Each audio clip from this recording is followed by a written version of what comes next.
Hey, you're listening to episode 2 of the TA Pedals podcast. I'm Tristan. And I'm Stephon.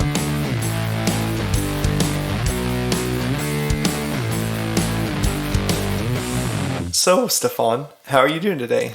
I'm doing absolutely great. That's awesome. Do anything crazy this morning? I got some coffee. That's pretty crazy, honestly. Yeah. Because I hate coffee. Yeah, I know you do. It's boiled beans. It is technically boiled beans, but they're good. They got good flavor if you find the right ones. I mean, I had a friend who is he's a barista. I have a friend. He's still alive, and he's a barista, like certified. And he had me try different types of coffee one time, so we could try to figure out what kind that I like. He had me try like Sumatran, Ethiopian. He had me try a lot of different kinds, probably 6 or 7, and I hated them all. Like, because my wife's a big coffee drinker, so I wanted to be able to drink coffee so I could go to coffee shops with her and we could do the thing. Yeah. But it sucks. So cool thing about coffee shops, they don't just sell coffee. They have hot chocolate. They have like the chai tea things, whatever. They have all, like, some of them even sell smoothies sometimes. So that's true. You could definitely go hang out with her. But here's the problem. I like my fruit whole, and by trying all of those other drinks, I realized I just don't like hot drinks in general. Okay. So I'm out of luck. I mean, but here is one caveat. They have great sandwiches at most coffee shops. Mm-hmm. Fantastic. They do. So even the local coffee shop that we have has like little, like, they make sandwich out of bagels, and those are really good.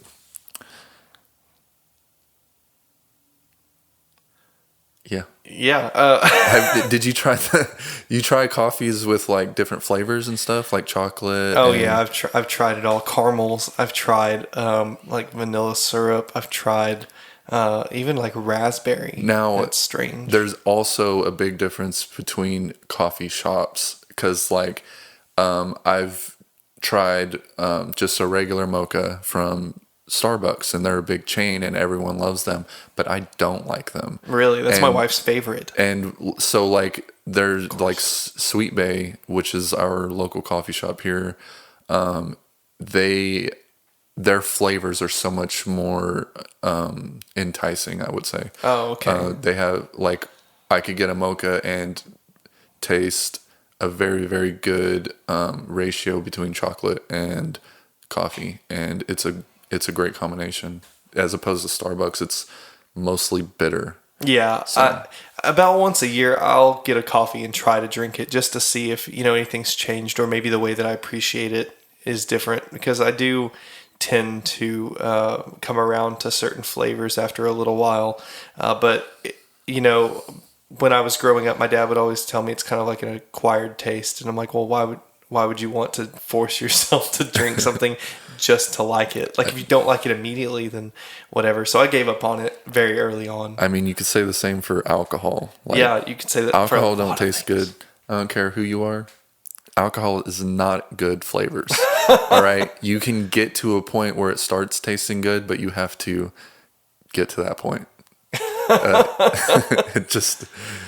Most beers are hard going down, and alcohol is definitely hard going down, and that's why you have so many mixed drinks and all that stuff to make up for that. But at the end of the day, it by itself is not great flavor. So I'm a little ignorant when it comes to alcohol. When you say alcohol is kind of hard going down or whatever, like, are you talking like liquor as opposed to beer? Both. Oh, okay. Like, beer's is a little more subtle, because it, like, if you can imagine like what it would be like if you were to drink, put gasoline in your mouth, that's probably pretty equivalent to if you just drink straight a liquor. Really? Yeah. Well, I can imagine that for sure, and that doesn't sound pleasant. Like, it's not like, it's never a good flavor, and it always like gives you like that back of the throat feeling that kind of makes you want to cough. That's interesting. But like like with anything, if you do it for so long, it's not as bad. Oh yeah. I mean, yeah, to each their own. Like no, I think just not my thing, I guess. the big benefit for drinking liquor over drinking beer would be to get those effects faster. Yeah, that's kind of what my dad always said, because my dad drank when he was younger, and he was like, no one really drinks because they like the taste. It's to feel good for a buzz. Yeah. And again, like, to each their own. Like, that's fine, whatever. Yeah. But so you want to talk about some TA pedals news? Sure. Okay, cool. So Stephon and I sat down this morning, and we did some calculations on some production costs and things like that. And we are on track to release our Shark distortion pedal that we talked about last episode in the middle of March. And that's pretty exciting. We're shooting for March 18th, to be specific. If it comes out sooner or later than that, then it is completely due to shipping reasons. Yeah, and not only are we about to start producing that new pedal, but we are going to take a business trip, our first business trip together to Oklahoma City, go to the Capitol, and make some things official, which is really exciting for us. Yeah, we're going from just a plain business license to an LLC, which is going to be really good for us as far as protecting us as individuals, and as well as our company from things like taxes. Yeah, we just we're really new to this, and we just want to play it safe and do the right thing, and so that's what we're gonna do. And it'll be really cool to be able to say that we are officially licensed in a different way to operate in the what do you call it, in the market. Yeah. So that'll be really cool. So new pedals, new business license. I think that we are supposed to have some updates on some custom components, I guess we could say, from a local manufacturer too, really soon, which is really cool. Yes, so we have another pedal that we're working on. That this one is going to be 100% secret, and we won't reveal it until this summer probably. But there is a local manufacturer that we've been in contact with to create a specific part that we want to add to the pedals to give it a little bit more of a edge, I would say. And that's a good word. And it's gonna be, so the pedal itself is gonna be on our lower end budgets.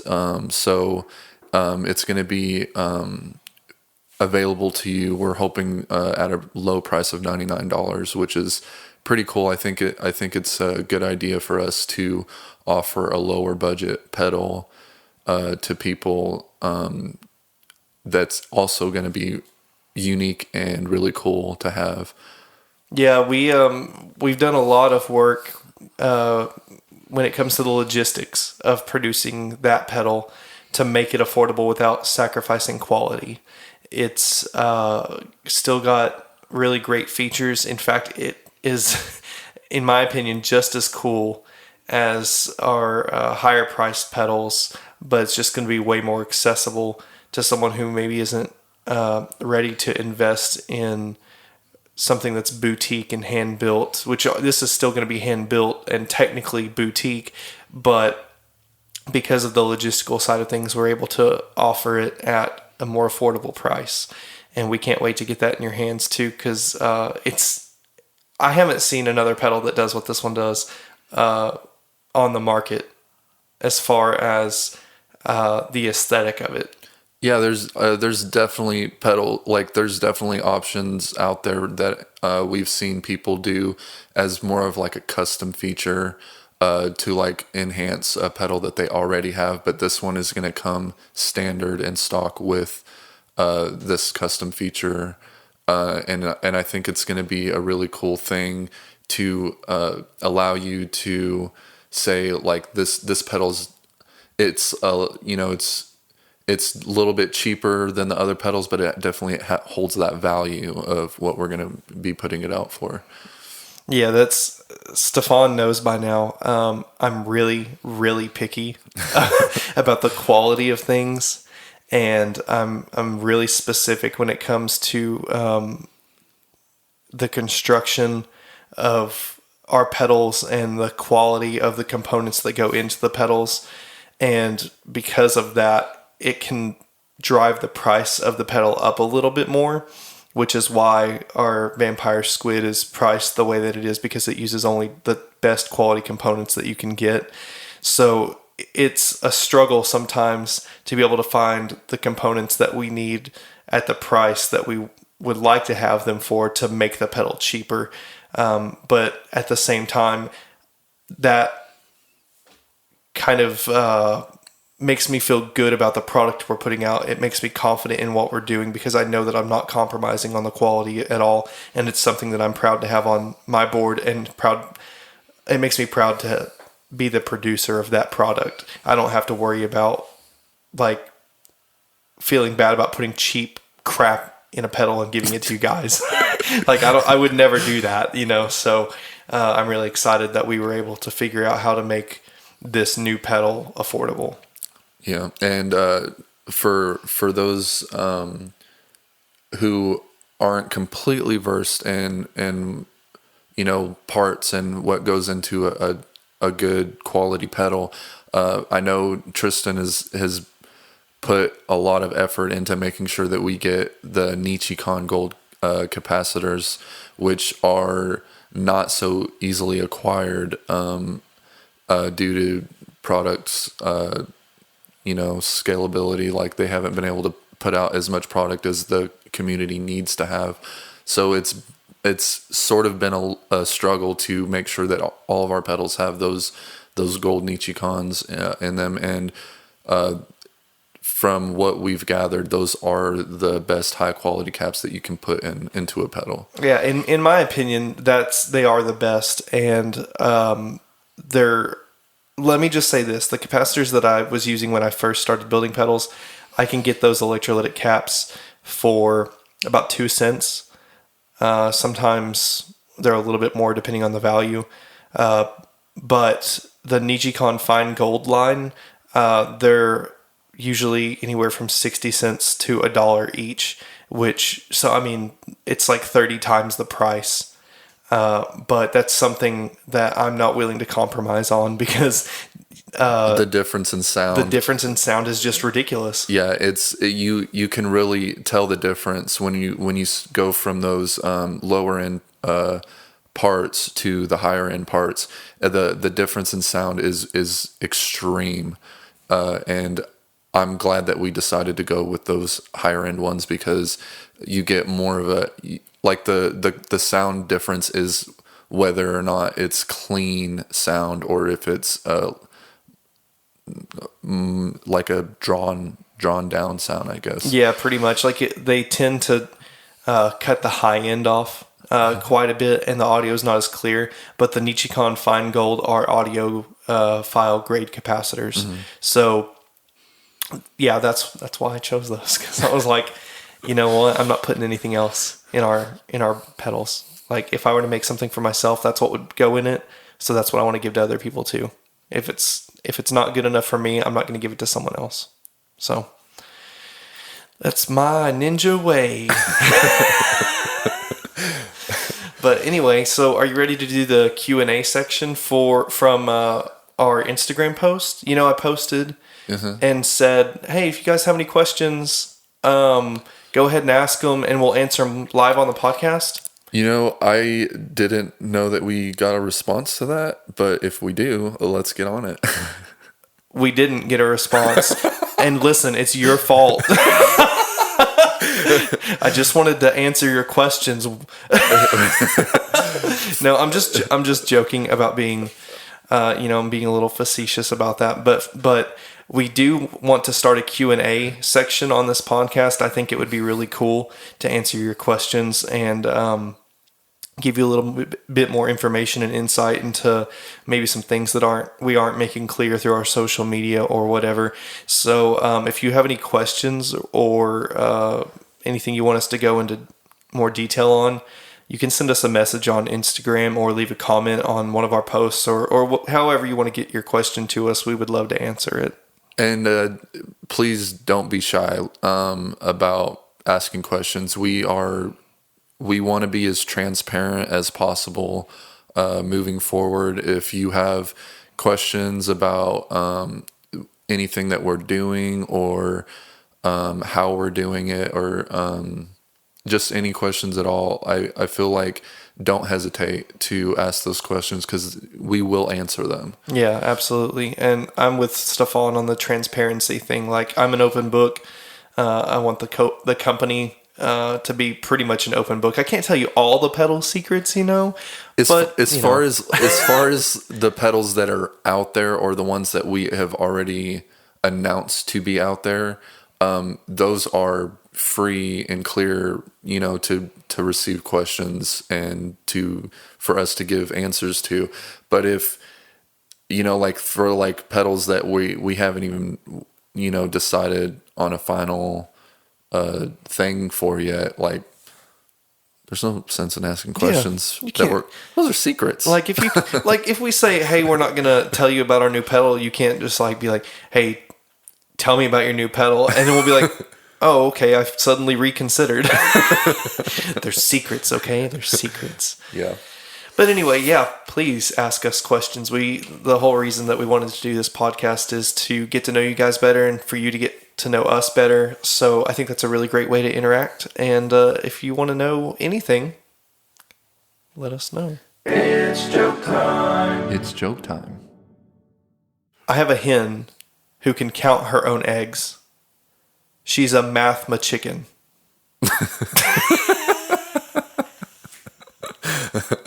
A mathma chicken. Yeah.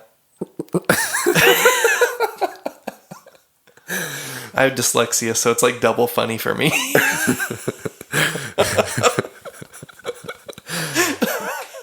Funny thing about that, you should probably tell the story about the chickens that come to your house every morning. Okay. So I'm probably going to make people kind of sad when I get to the end of this story. Oh, no. No, they're fine. Okay. But it's still sad. They're alive. It's just sad. Okay, so these chickens, I live in a pretty rural area. Shady Point is extremely small. There's like a gas station and there's a very small school and some houses, and that's literally it. And a beef jerky cart. Yeah. There's like a beef jerky store and a beef jerky cart, and they're on opposite sides of the town, and I'm pretty sure they're feuding. And there's a hair salon across the street that's almost never open. Yeah, you know what's weird about that hair salon? It's called It's actually a nail salon. I don't know why. But anyway, so it's a nail salon, and it's called Nails by Kayla. Yeah. Her name's not Kayla. What? There's no one that works there named Kayla. I don't know what's happening. I mean, okay, so the mall that we have in Fort Smith, there was a lady that opened up a coffee shop there, and she named it after her daughter that had passed away due to medical reasons. So if it's a situation like that, then it makes sense why she didn't name it after herself. Not really, because if her dead daughter's doing people's nails, I'm calling an exorcist. Like, that can't be it. It's Nails by Kayla. Okay, yeah. So, like, if she's not Kayla, who is? Like, who's doing the nails at Kayla's Nails? I don't want to go there. Yeah, me either. But either way, back to the chickens. So it's not really a long story, okay? I'm going to make this pretty short because it's interesting to do, but it's not interesting to talk about, I don't think. But when I moved into this house in rural Shady Point, I just noticed these chickens walking around outside of my house. And so, I did some Googling, like what can chickens eat and stuff. And apparently they can process uncooked rice really well. And I had a bag of rice. So I went out and I threw the chickens some rice. And they ate it, and, they begawked and, clucked their way all the way back to wherever they came from. And then, like, the next day, the rooster was crowing outside of my house. And he brought his 2 chicken buddies with him. And so I fed them some rice again.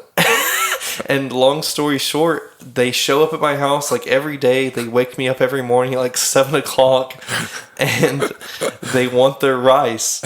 Now, the sad part is we had a pretty bad winter storm a couple weeks ago.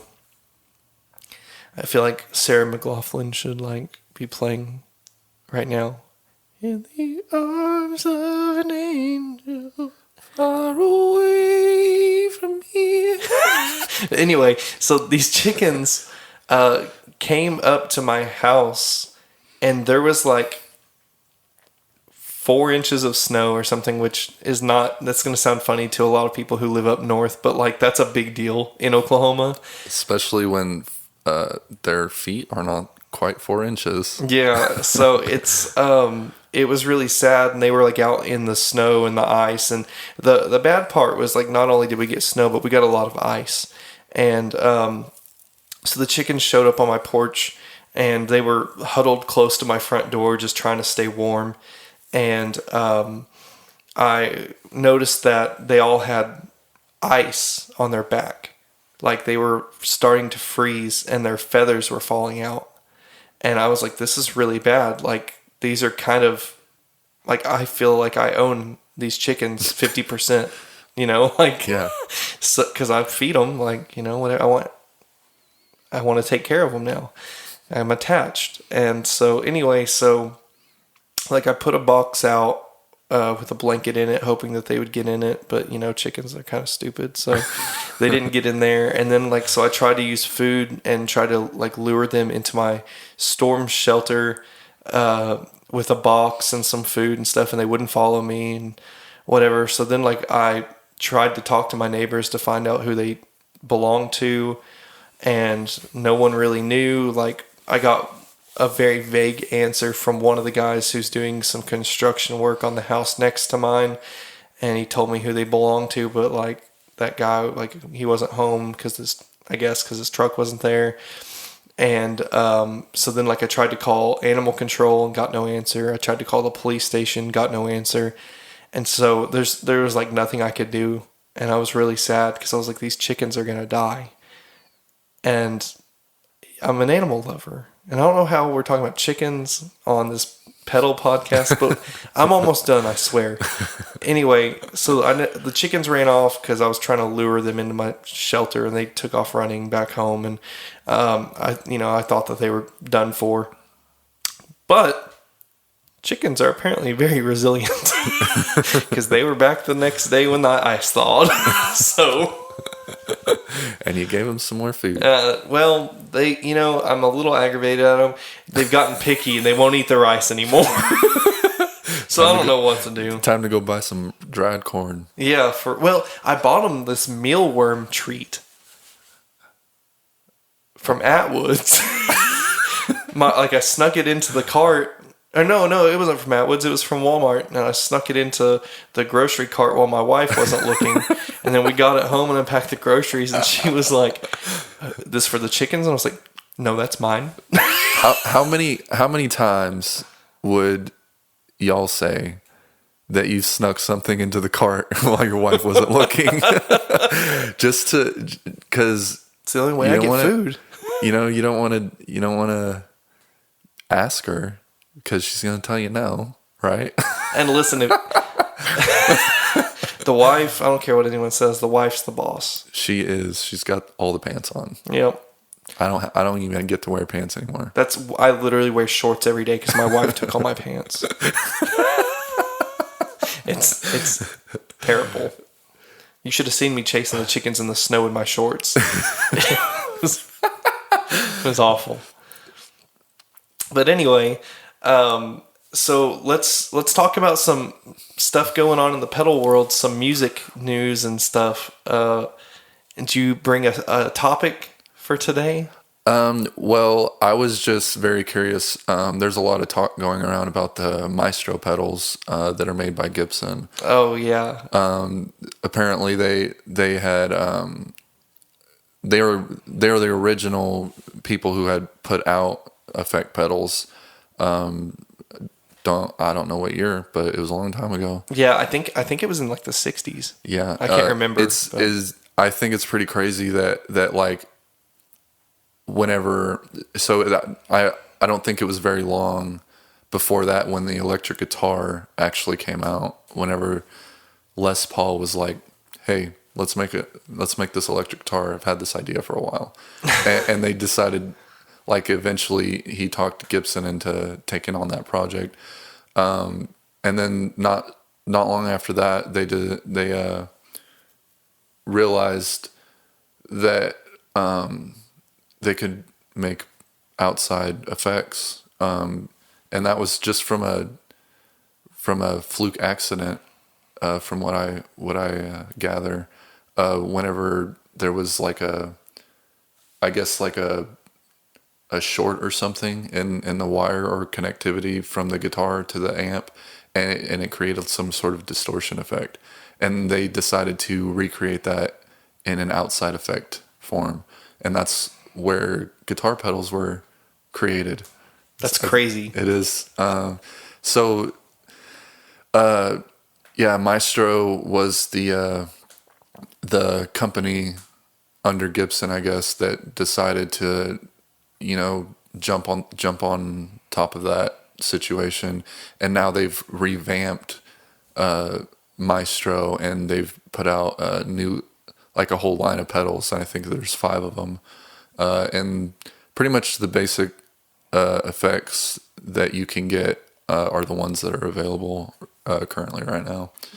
So yeah, I've seen the pedals and they have like a really retro look, which I think was a smart business decision on their part, because I think the people who are going to buy those Maestro pedals outside of collectors are people who are kind of going for the nostalgia factor.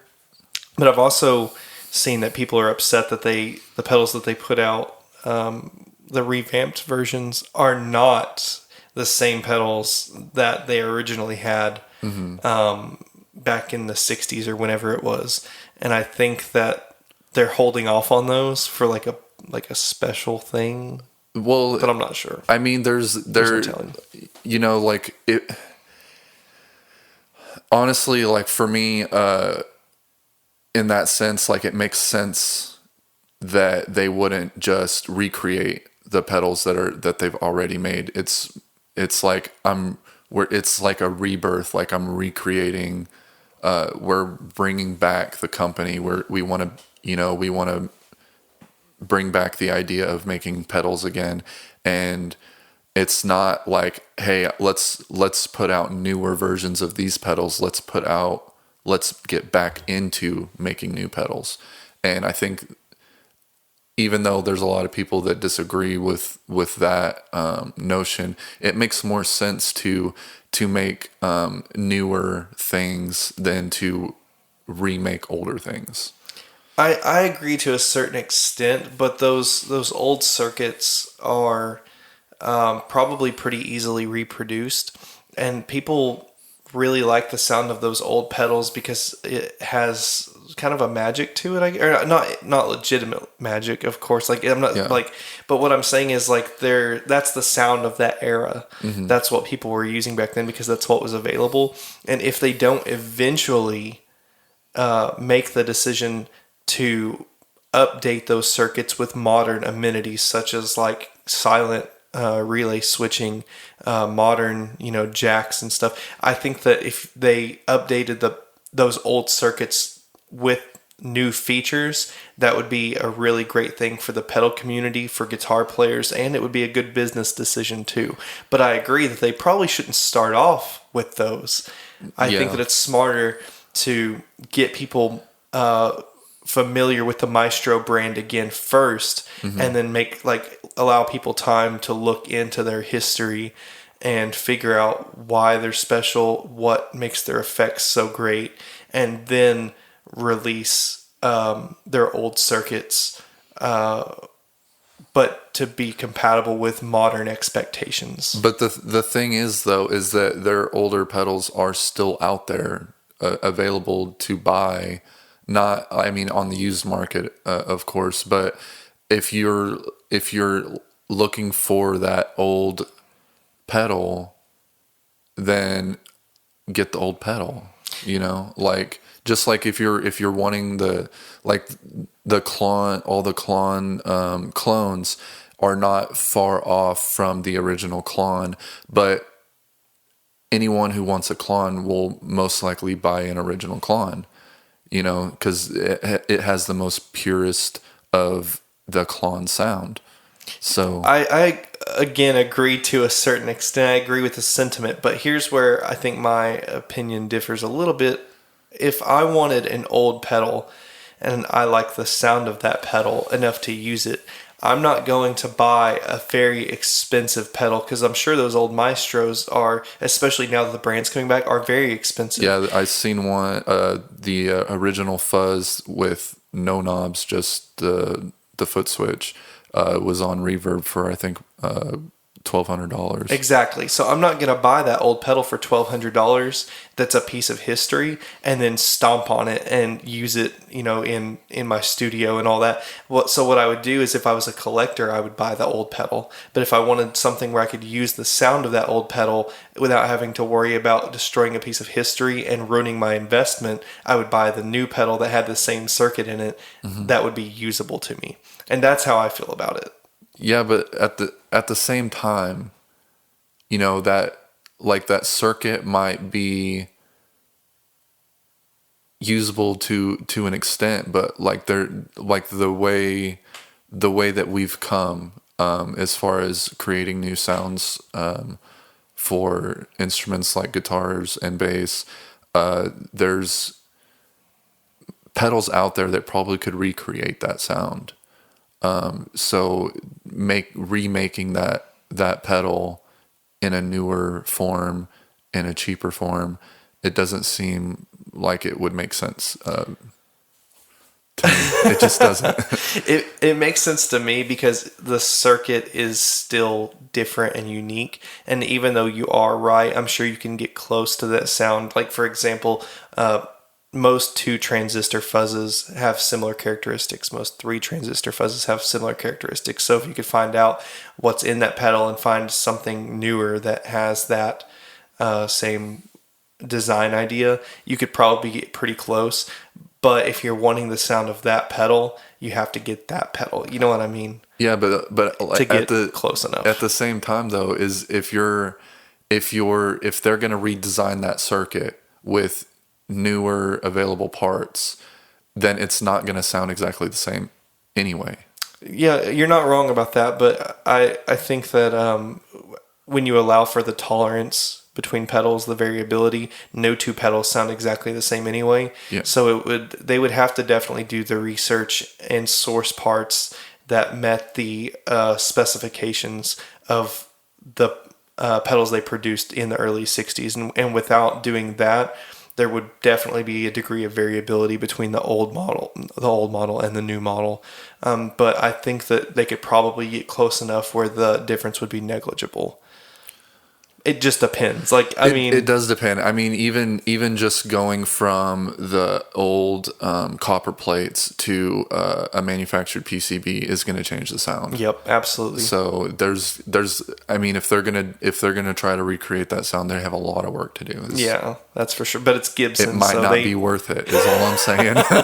No, I totally feel you. And I don't disagree with that at all. I just think that I wouldn't want to stomp on a $1,200 pedal that's a piece of history, when if I could possibly get, taking into account what we just said, if they did source the parts correctly and do all those things, I think I would rather stomp on the $200 version, or I don't know how much they are, but how much, surely not more than $200.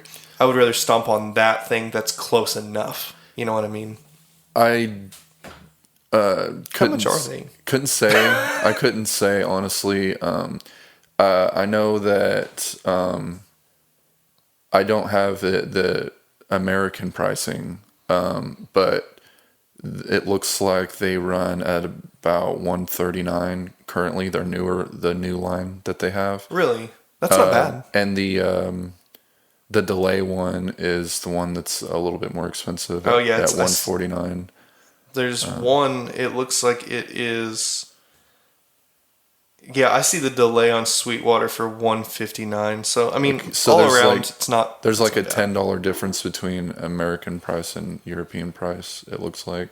Yeah, that's not too bad. And for if they are trying to go for that vintage vibe in those pedals, that's a pretty good price for that, I think. Yeah, I'm just thinking like when you spend that much money on, so like if they were to put out a replica of the original pedal, it would the amount that it would cost to build something like that, I feel like would be somewhere around $30, if not cheaper. So if they were to recreate that pedal and it gets up to, like the price point is at $100 or more, they're simply relying on their name to sell it. Yeah.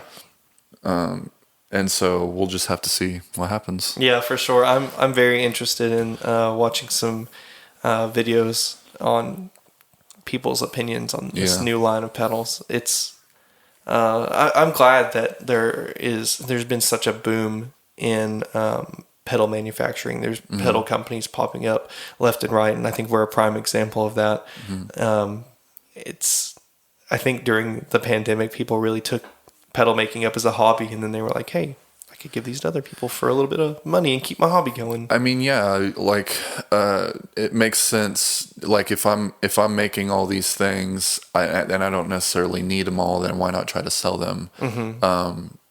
But when you have to, at some point, you have to make a decision.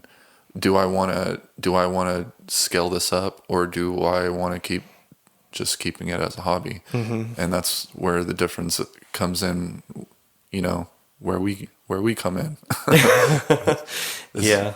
It started out as a hobby for Tristan, and whenever he got to the point where he's like, man, I really want to put some cool stuff as far as graphics on the pedal, that's when I came in, and now together we're creating cool things, and that not only sound cool, but they look cool as well. And I think that's a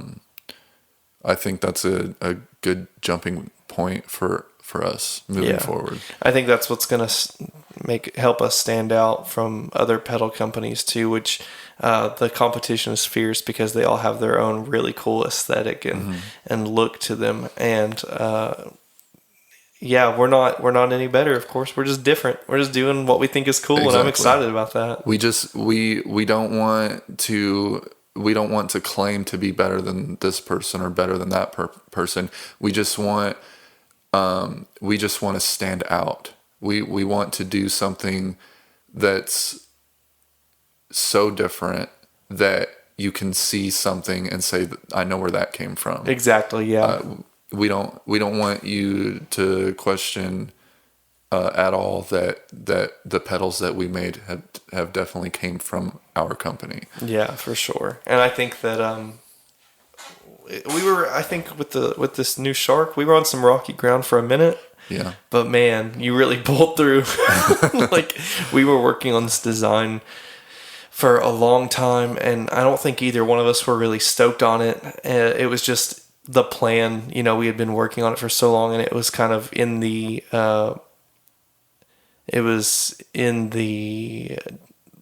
idea stage. Yeah, it was in the idea stage, and we just kept trying to refine this one thing and make it work because we had it in the works for so long. Yeah. And then Stephon sent me this other thing when I was just like, I'm not really feeling it. And he sent me this other thing that ended up being the final version of the artwork, and I was like, oh my god, that's it. Like, it's it. It matches the squid so much better. So like the original artwork that we got for it, that we had for it, it was cool, but when you look at it in comparison to the squid, it doesn't look like it came from the same thing.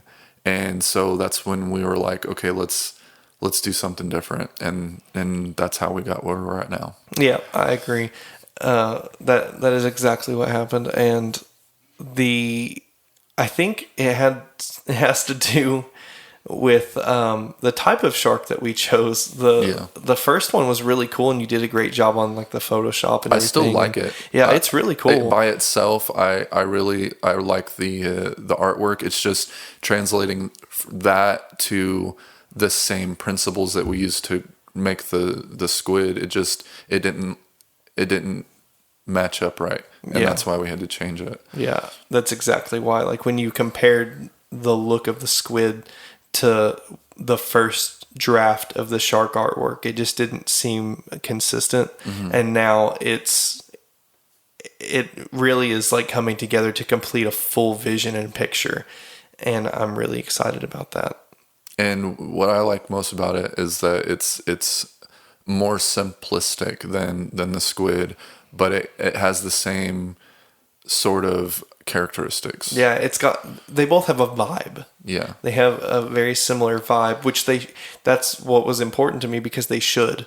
Like, the squid is an aggressive distortion, fuzz pedal, and the shark is also an aggressive, like, overdrive distortion pedal. So they both have so much gain, and they sound so mean that they need to look mean, and they both do. They both do now. Yeah. Well, yeah, I think that's probably gonna do it for this episode. Thank you for listening to us again.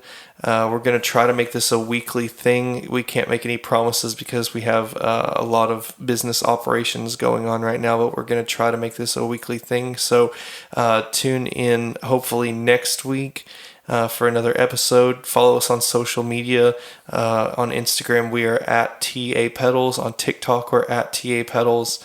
And you can visit us on our website, tapedals.com, as well. And we will talk to you next time. Also, please don't forget, if you have any questions, contact us, and we will get back to you as soon as possible.